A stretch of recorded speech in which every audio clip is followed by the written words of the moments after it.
नमस्कार, आपका स्वागत है हमारे चैनल कथाकार में। तो आज हम आपको सुनाने जा रहे हैं एक ऐसे वीर राजा की कहानी जिसे इतिहास में हट्टी हमीर के नाम से जाना जाता है।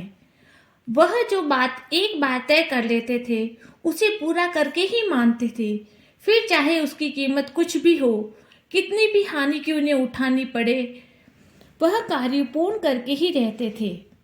उस समय अलाउद्दीन बादशाह दिल्ली की गद्दी पर बैठा था। बादशाह का एक प्रिय सरदार मोहम्मद शाह था। बादशाह की मोहम्मद शाह पर बड़ी कृपा थी, इस वजह से वह बादशाह का चहेता बन गया था। एक दिन मोहम्मद शाह ने हंसी में बात करते हुए कुछ ऐसी बात कह दी जिससे बादशाह गुस्से में लाल हो गए। उसने मोहम्मद शाह को फांसी देने का आदेश दे दिया। बादशाह का आदेश सुनकर मोहम्मद शाह का जीवन सूख गया। वह किसी तरह दिल्ली से भाग निकला और उसे अपनी जान बचाने के लिए कई राजाओं से प्रार्थना की, लेकिन किसी ने भी उसे आश्रय देना स्वीकार नहीं किया। सम्राट को नाराज करने की किसी की हिम्मत नहीं हुई। आपदा के कारण मोहम्मद इधर उधर भटकते रहते थे। अंत में वह रणथंभौर के राजा हमीर देव के दरबार में गए। उन्होंने राजा से उनकी जान बचाने के लिए प्रार्थना की। राजा ने कहा, राजपूत का पहला धर्म शरणार्थी की रक्षा करना है। तुम यहीं मेरे साथ रहो, जब तक मेरे जिस्म में जान है कोई तुम्हारा बाल भी बांका नहीं कर सकता।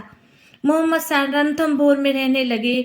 जब बादशाह अलाउद्दीन खिलजी को इस बात का पता चला तो उन्होंने राजा हमीर देव को संदेश भेजा, मोहम्मद शाह मेरा भगोड़ा है, उसे मौत की सजा सुनाई गई है, आप उसे तुरंत मेरे पास भेजें। राजा हमीर देव ने उत्तर भेजा, मोहम्मद शाह मेरी शरण में आया है और मैं उनकी रक्षा करने का वचन दिया है। भले ही मुझे सारी दुनिया से लड़ना पड़े, मैं भय और लालच में शरण नहीं छोड़ूंगा। राजा का पत्र पाकर अलाउद्दीन बहुत क्रोधित हुआ। उन्होंने इसे अपना अपमान समझा और सेना को लेकर रणथंभौर पर छापा मारने के लिए कहा। टिड्डी की तरह पठानों की एक विशाल सेना ने मार्च किया। रणथंभौर के किले को 10 मील तक घेर लिया। अलाउद्दीन ने फिर से राजा को संदेश भेजा कि वह मोहम्मद शाह को भेज दे।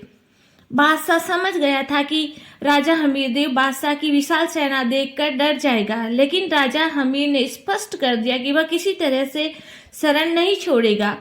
युद्ध शुरू हो गया। सम्राट की सेना बहुत बड़ी थी, लेकिन राजपूत योद्धा मौत के दो दो हाथ भी करने को तैयार थे।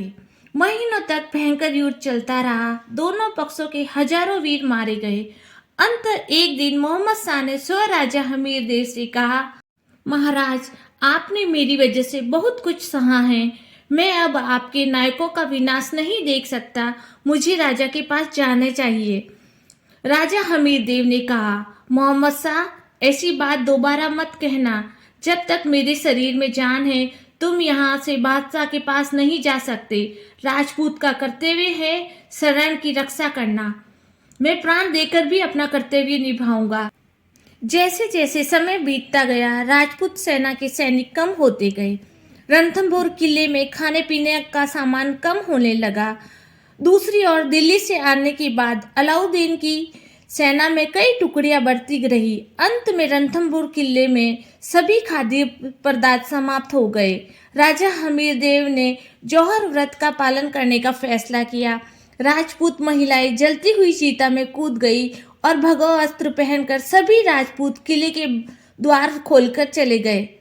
वे अपने शत्रुओं से लड़ते हुए मारे गए।